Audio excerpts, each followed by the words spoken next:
Hello, sir. I hope you are doing well. So finally, we have managed to complete your project requirements. There are few things that we need to talk about. Okay. So in the last discussion, we agreed to work on Firestore, right? So as you know that there are two types of databases in Firebase. One is called the real-time database, and the other one is the Firestore database.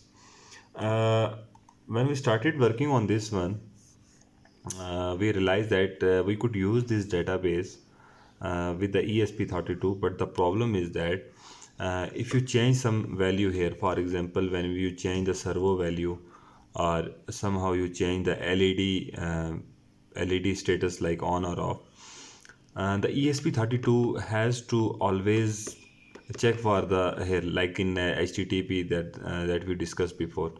So using the Firestore is almost similar to the one using the http, because every time the esp32 has to check for the for the like the if there is some change in the database. Okay.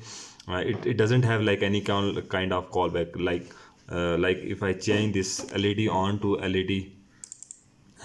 led false to led true, and I update this one, it doesn't have any callback to the esp32. For esp32 to update this one, he will like continuously checking for this one, and that is more or less the same we are doing in the http. Okay.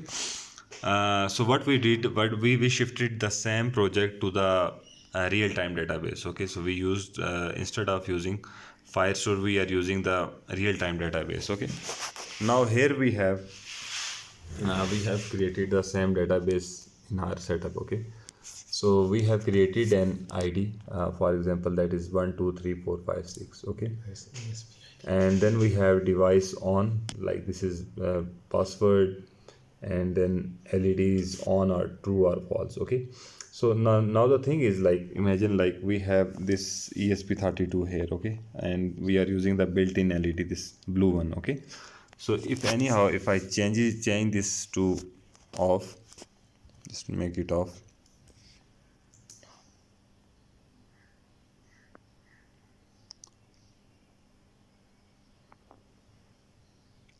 Okay, so the led has turned off. If I put it again to true, okay, it has turned on. Turn it off again.